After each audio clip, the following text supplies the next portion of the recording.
ഓർമ്മയുടെ അറകൾ. അനന്തമായ ആദിശൂന്യത എന്ന് പറഞ്ഞാൽ ഇല്ലായ്മ. എന്നിട്ട് ആ ഇല്ലായ്മയിൽ നിന്ന് എല്ലാം ഉണ്ടായി.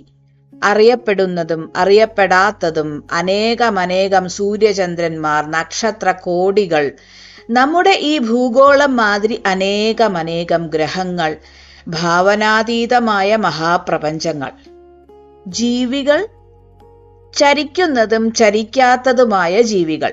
ഞാൻ വൃക്ഷങ്ങളെയും മറ്റും ചേർത്താണ് പറയുന്നത്. എല്ലാറ്റിനെയും അന്തമില്ലാത്ത കുറെ കാലഘട്ടങ്ങളിലായി സൃഷ്ടിച്ചു. സൂക്ഷ്മതയോടെ പടിപടിയായുള്ള അനന്തമായ കാലത്തിനിടയിൽ ഒരുപാടെണ്ണം നാമാവശേഷമായി. ഭൂഗോളത്തിന്റെ ഓർമ്മയുടെ അറകൾ തുറക്കപ്പെടുന്നു. തുറന്നു നോക്കാൻ മനുഷ്യൻ തന്നെ ശ്രമിക്കുന്നുണ്ട്. തുറന്നു നോക്കിക്കൊണ്ടിരിക്കുന്നു. പലതും മനസ്സിലാക്കി, ഇനിയും മനസ്സിലാക്കും. സൂക്ഷ്മതയോടെ സൃഷ്ടിച്ചു എന്ന് പറഞ്ഞല്ലോ. ഞാൻ ഒരു സ്രഷ്ടാവിൽ വിശ്വസിക്കുന്നില്ലല്ലോ. വേണ്ട മിസ്റ്റർ ശ്രീധരൻ, നിങ്ങൾക്ക് വിശ്വസിക്കാതെ ജീവിക്കാം, ഞാൻ പറഞ്ഞു. ഞങ്ങൾ ആലോചനയിൽ മുഴുകി. ശ്രീധരൻ നല്ല വിദ്യാഭ്യാസമുള്ള യുവാവാണ്, നാസ്തികൻ, പത്രപ്രവർത്തകൻ. ഞാനുമായി ഒരു അഭിമുഖ സംഭാഷണത്തിന് വന്നിരിക്കയാണ്. കാര്യമായി എനിക്കൊന്നും അറിഞ്ഞുകൂടാ. എങ്കിലും എനിക്ക് പലതും ഇപ്പോൾ ശ്രദ്ധിക്കേണ്ടതുണ്ട്. വീടിന്റെ റിപ്പയർ പണി നടന്നുകൊണ്ടിരിക്കുന്നു. പുരാതനമായ വീട്. കൽപ്പണിക്കാരനും ആശാരിയും മറ്റും വേല ചെയ്യുന്നുണ്ട്. ഇടയ്ക്കിടയ്ക്ക് ഞാൻ ചെന്ന് നോക്കണമല്ലോ. നല്ല ചൂടുള്ള പകൽ. ഖുറാൻ ആവിർഭവിച്ച റംസാൻ മാസം. അതായത് ഭൂഗോളത്തിലുള്ള മുസ്ലിം ജനത ഉമിനീര് പോലും ഇറക്കാതെ പകൽ മുഴുവനും കഠിന നിരാഹാരവ്രതം അനുഷ്ഠിക്കുന്ന നോമ്പുകാലം. എനിക്ക് നോമ്പില്ല. 1-2 കൊല്ലമായി ഞാനൊരു രോഗിയാണ്. രോഗകാരണങ്ങൾ ഒരുപാടുണ്ട്. മൊത്തത്തിൽ ലക്കും ലഗാനുമില്ലാതെ ഇരുന്ന കഴിഞ്ഞ കാലങ്ങൾ. ഗുളികകളും ഇഞ്ചക്ഷനും എണ്ണയും കുഴമ്പും കുളിയുമായി കഴിയുന്നു. അരമതിൽ കെട്ടിയ വരാന്തയിലാണു ഞങ്ങൾ. 5-6 കസേരകൾ. ഒന്നിൽ ശ്രീധരൻ ഇരിക്കുന്നു. എന്റെ തൊട്ടടുത്തു ചെറിയ സ്റ്റൂളിൽ എഴുത്തു സാമഗ്രികൾ. പിന്നെ സിഗരറ്റ്, ബീഡി, തെർമോഫ്ലാസ്കിൽ സുലൈമാനി. കടും ചായയ്ക്ക് അറബികൾ സുലൈമാനി എന്ന് പറയുന്നു. വീടിന്റെ പിറകുവശത്ത് തട്ടും മുട്ടും. അവിടെ കേളു ആശാരിയും കൽപ്പണിക്കാരൻ വാസുവും. ഞാൻ കടലാസും പേനയും എടുത്തു. ശ്രീധരന്റെയും എന്റെയും വർത്തമാനങ്ങളുടെ നോട്ടുകൾ കുറിച്ചു. എന്താണ് എഴുതുന്നത്? ശ്രീധരൻ ചോദിച്ചു. ഞാൻ പറഞ്ഞു, നമ്മുടെ അഭിമുഖ സംഭാഷണത്തിലെ പോയിന്റുകൾ. ഇന്നു വേറെ ചിലരും അഭിമുഖ സംഭാഷണത്തിന് വരുന്നുണ്ട്. അവരോട് ഞാൻ നേരത്തെ പറഞ്ഞിട്ടുള്ളതാണ്, അഭിമുഖ സംഭാഷണം ഞാനും എഴുതും. ഇതിനു കാരണമുണ്ട്. ഞാനുമായി നടത്തിയ ചില അഭിമുഖ സംഭാഷണങ്ങൾ പല അസുഖങ്ങൾക്കും കാരണമാക്കിയിട്ടുണ്ട്. ഞാൻ പറയാത്തതും ചെയ്യാത്തതുമൊക്കെ പത്രങ്ങളിൽ പലരും എഴുതി പ്രസിദ്ധപ്പെടുത്തി. അതുകൊണ്ട് പ്രപഞ്ചം തകർന്നൊന്നും പോകുകയില്ല. എങ്കിലും ഞാൻ എഴുതി പ്രസിദ്ധപ്പെടുത്തുമ്പോൾ ഞാൻ പറഞ്ഞതും എഴുതിയതും തന്നെ ശരിക്കുമായിരിക്കും. നമ്മുടെ അഭിമുഖ സംഭാഷണം ബഷീറും എഴുതും. അതെ. അപ്പോഴത്തേക്കും പത്രപ്രതിനിധികളായ ശ്രീമാന്മാർ BM Gafoor, PK Muhammad, MA Hakeem, KK ആമു, IV Sasi എന്നിവർ വന്നു. കൂട്ടത്തിൽ ആർട്ടിസ്റ്റ് ഫോട്ടോഗ്രാഫറായ പുനലൂർ രാജനും. പുനലൂർ രാജൻ എല്ലാവരുടെയും സ്നേഹിതനാണ്. ചിരിച്ചുകൊണ്ട് പുനലൂർ രാജൻ പറഞ്ഞു, കുറെ നാൾ മുമ്പ് ബഷീറുമായി 1-2 പേർ അഭിമുഖ സംഭാഷണത്തിന് വന്നു. കൂടെ ഞാനും ഉണ്ടായിരുന്നു. ബഷീറിന് സുഖമില്ലാതിരിക്കയാണെന്ന് പറഞ്ഞു. എന്നിട്ടും 1-2 മണിക്കൂറോളം വർത്തമാനങ്ങൾ പറഞ്ഞു. അവർ പോയി. കുറെ ദിവസം കഴിഞ്ഞപ്പോൾ അവരുടെ പത്രത്തിൽ ഒരു ലേഖനം വന്നു. ഞാൻ, എന്നെപ്പറ്റി, വൈക്കം മുഹമ്മദ് ബഷീർ. അത് ബഷീർ എഴുതിയതല്ലേ? ശ്രീധരൻ ചോദിച്ചു. പുനലൂർ രാജൻ പറഞ്ഞു, അല്ല, അതിൽ തകഴി ശിവശങ്കരപ്പിള്ള, കേശവദേവ് എന്നിവരെ പറ്റി ബഷീറിനെ കൊണ്ട് 4 ചീത്ത പറയിപ്പിച്ചിട്ടുണ്ട്. ആ ലേഖനം അവർ തകഴി ശിവശങ്കരപ്പിള്ളയെ കാണിച്ചു. അതേ ലക്കത്തിൽ തന്നെ ബഷീറിനു വേണ്ടത്ര വക തിരുകിയിട്ട് തകഴിയുടെ വക, ഞാൻ, എന്നെപ്പറ്റി, തകഴി ശിവശങ്കരപ്പിള്ള. പത്രപ്രവർത്തനം കൊള്ളാമല്ലോ, IV ശശി പറഞ്ഞു. അഭിമുഖ സംഭാഷണ കസർത്ത്. ഒരുപക്ഷെ അത് തകഴിയും എഴുതിയതായിരിക്കയില്ല. വായനക്കാരതറിയുമോ? പുനലൂർ രാജൻ ചോദിച്ചു. ഞാൻ പറഞ്ഞു, പോട്ടെ, എനിക്കതിന് കുറേ രൂപയുടെ ഒരു ചെക്ക് അയച്ചു തന്നു. ഞാനത് മടക്കി അയച്ചു. ഏതായാലും അങ്ങനെ ഒരു നിർഭാഗ്യ സംഭവമുണ്ടായി. നമുക്ക് തുടങ്ങാം. ഞങ്ങൾക്ക് ഒരുപാട് ചോദ്യങ്ങൾ ചോദിക്കാനുണ്ട്, VM ഗഫൂർ പറഞ്ഞു. 1-2 ദിവസം മതിയാവുകയില്ല. ഒരു 3-4 മണിക്കൂർ. കുറേ ദിവസമായാലെന്ത്? എനിക്ക് സമയക്കുറവാണ്. അസുഖങ്ങൾ, ശ്വാസം മുട്ടൽ, വയറ്റിൽ വേദന. എങ്കിലും കുറേ ദിവസം ഞാൻ തയ്യാർ, ശ്രീധരൻ പറഞ്ഞു. ഞങ്ങൾ പ്രപഞ്ചത്തിന്റെ ഉത്ഭവത്തെപ്പറ്റി സംസാരിക്കുകയായിരുന്നു. ബഷീറിന്റെ ഉത്ഭവത്തെപ്പറ്റി കേട്ടാൽ കൊള്ളാം, MA ഹക്കീം പറഞ്ഞു. ചെറുപ്പകാലം ഒരു 6-7 വയസ്സുള്ളപ്പോഴത്തെ ഓർമ്മയുണ്ട്.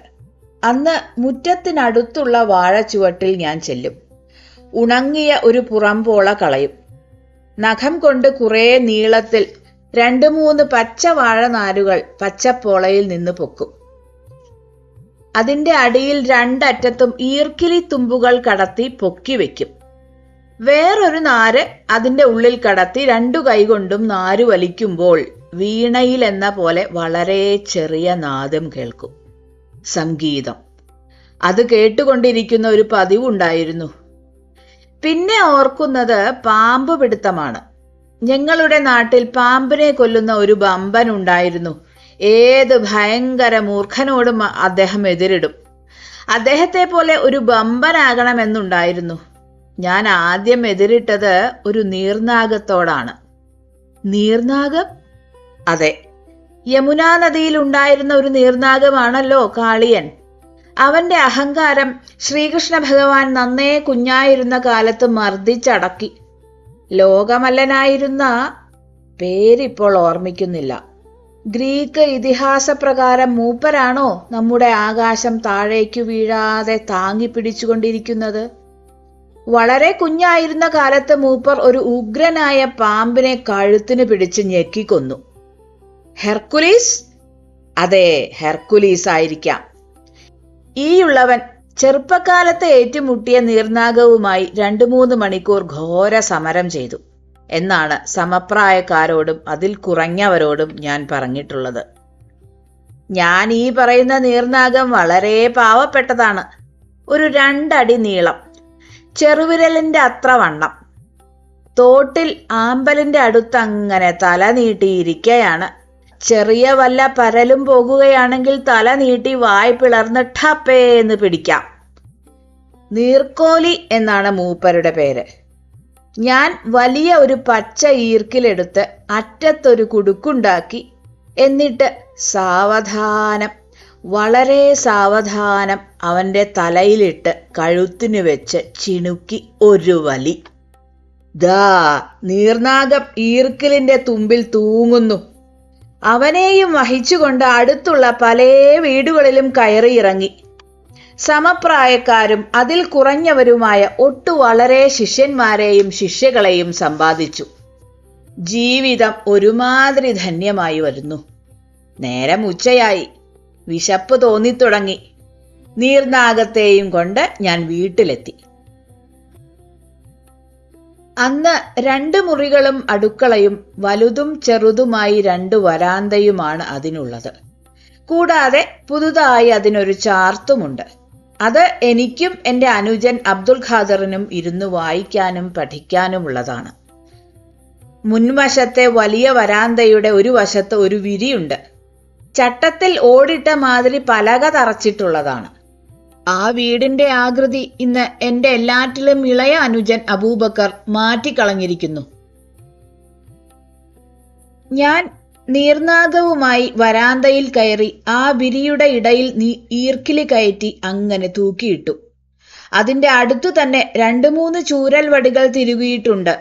പ്രായം അനുസരിച്ചുള്ള മുഴുപ്പുകളുണ്ട് അതിന്. വലുത് എന്നെ അടിക്കാൻ. ഈ വടികളെല്ലാം തരാതരം പോലെ കുടയത്തൂർ മലയിൽ നിന്ന് എൻ്റെ ബാപ്പ കൊണ്ടുവന്നതാണ്. തടിക്കച്ചവടക്കാരനാണ് ബാപ്പ. ഞാൻ അടുക്കള വശത്തു ചെന്നപ്പോൾ ഉമ്മ കൂട്ടാൻ താളിക്കുകയോ കടുകു വറയ്ക്കുകയോ ചെയ്യുകയാണ്. ഊണിന് ലേശം താമസമുണ്ട്. ഞാൻ അയൽപക്കത്തു ചെന്ന് ശിഷ്യഗണങ്ങളുമായി വർത്തമാനം പറഞ്ഞു.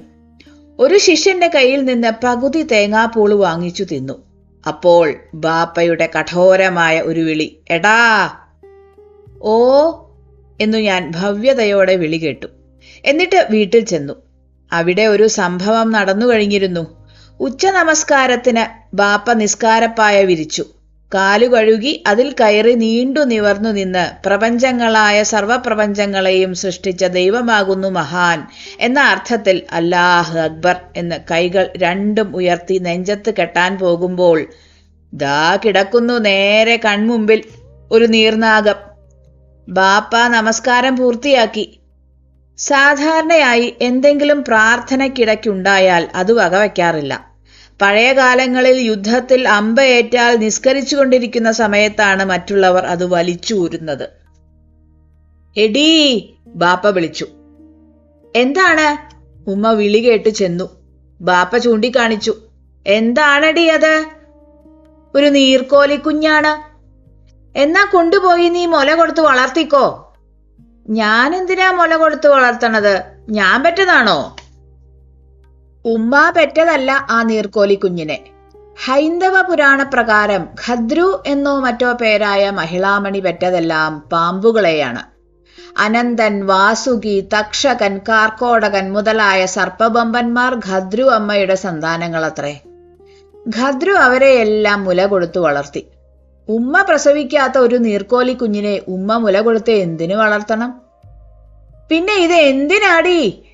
ഞാൻ എങ്ങനെ അറിയാനാ? ഇവിടെ ഇതെങ്ങനെ വന്നടി? ഞാൻ എങ്ങനെ അറിയും? ഉമ്മ പറഞ്ഞു. അവനായിരിക്കും. ഈ അവൻ എന്ന് പറഞ്ഞാൽ ഇവൻ തന്നെയാണ്. അവൻ എവിടെടി? അവിടെ എങ്ങാനും കാണും. അങ്ങനെയാണ് എടാ എന്നുള്ള അട്ടഹാസമുണ്ടായത്. ഞാൻ സന്നിധിയിൽ ചെന്നു. നീർനാഗം കിടന്നു പുളയുന്നത് ഞാൻ ഞെട്ടലോടെ കണ്ടു. എന്തടാ ഇത്? ഞാൻ പറഞ്ഞു. നീർനാഗം. ബാപ്പ ചിരിച്ചു. കേട്ടോടി, പാവപ്പെട്ട നീർക്കോലിക്കുഞ്ഞ് നീർനാഗം. ഉമ്മ പറഞ്ഞു. പള്ളിക്കൂടത്തിൽ അങ്ങനെയായിരിക്കും പറഞ്ഞു കൊടുക്കണത്. എന്നാൽ ഇത് ഞാൻ സ്കൂളിൽ നിന്ന് പഠിച്ചതല്ല. ആയിടെ ഞങ്ങളുടെ നാട്ടിൽ ഒരു പാമ്പ് കളിക്കാരൻ വന്നു. തമിഴനാണ്. സാമാന്യം ഭേദപ്പെട്ട 2-3 മൂർഖൻ പാമ്പുകൾ ഉണ്ടായിരുന്നു. അതിനെ മേൽപ്പടിയാൻ ചന്തയിലെല്ലാം കൊണ്ടു നടന്ന് കളിപ്പിച്ചു. ഒരു 4 മണിയായപ്പോൾ അദ്ദേഹം ശകലം കള്ളു കുടിച്ചു. ഞങ്ങളുടെ നാട്ടിലേതായതിനാൽ നല്ല കള്ളായിരുന്നു. മൂപ്പർക്ക് തലയ്ക്ക് നല്ലവണ്ണം ലഹരി പിടിച്ചു. കള്ളു ഷാപ്പിന്റെ പിറകുവശത്ത് വെളിമ്പറമ്പിൽ പാമ്പുകളുടെ കൊട്ട അരികിൽ വെച്ചിട്ട് കിടന്നുറങ്ങി. ഉണർന്നു നോക്കുമ്പോൾ പാമ്പുകളുമില്ല, കൊട്ടയുമില്ല. സ്ഥലത്തെ കള്ളന്മാർ ആരോ മോഷ്ടിച്ചു കളഞ്ഞു. പിന്നെ ആ പാമ്പുകളും കൊട്ടയും കിട്ടുന്നത് 4 ദിവസം കഴിഞ്ഞാണ്. ആ 4 ദിവസം പണിയൊന്നുമില്ലാതെ പട്ടിണി കിടക്കാൻ കഴിയാത്തത് കൊണ്ട് ആ ചെന്തമിഴൻ കുറെ പാമ്പുകളെ പിടിക്കാൻ ഒരു ഗംഭീര ശ്രമം നടത്തി. അനേക തരത്തിലുള്ള ഉഗ്രൻ പാമ്പുകളുള്ള സ്ഥലത്തു നിന്ന് അദ്ദേഹത്തിന് പിടിക്കാൻ കഴിഞ്ഞത് 4-5 നീർക്കോലികളെയാണ്. അദ്ദേഹം അതിനെയെല്ലാം കൊണ്ട് ചന്തയിൽ വന്നു. പാരുങ്കോ പാരുങ്കോ നീർനാഗം എന്ന് ഒച്ചയെടുക്കാൻ തുടങ്ങി. ആളുകൾ ചിരിച്ചു. അദ്ദേഹത്തിൽ നിന്നാണ് നീർനാഗം എനിക്ക് കിട്ടിയത്. തമിഴ്നാടിനോടുള്ള കടപ്പാട് ഞാനിവിടെ തുറന്നു പറഞ്ഞു കൊള്ളട്ടെ. എന്നാൽ ബാപ്പ ഇത് സമ്മതിക്കുമോ? എടാ, ബാപ്പ പറഞ്ഞു, ഇതെന്തിനാടാ നീ ഇവിടെ കൊണ്ടുവന്നു വെച്ചത്? ഞാൻ മിണ്ടിയില്ല. ബാപ്പ സാധാരണമായി എന്നെ അടിക്കാറുള്ള സ്പെഷ്യൽ ചൂരൽ വടി കൊണ്ട് 1/4 ഡസൻ അടി എന്റെ തുടകളിൽ വെച്ചു തന്നു. നല്ല 1-ാം നമ്പർ അടിയൊന്നുമല്ല, ഇടത്തരം. ബാപ്പ എന്നെ കൊണ്ട് നീർനാഗത്തെ എടുപ്പിച്ച് തോട്ടിന്റെ അടുത്തു ചെന്നു. ഞാൻ ആ കുരുക്ക് ഊരി അതിനെ മോചിപ്പിച്ചു. ബാപ്പ പറഞ്ഞു, അല്ലാഹുവിന്റെ സൃഷ്ടികളിൽ ഒന്നിനെയും കാരണം കൂടാതെ ദ്രോഹിക്കരുത്. കഥ പറഞ്ഞു തീർന്നപ്പോൾ ശ്രീധരൻ ചോദിച്ചു, ബഷീർ ഒരു മുസ്ലിം കുടുംബത്തിൽ ജനിച്ചതുകൊണ്ടാണോ മുസ്ലിമായത്? അതുകൊണ്ടും.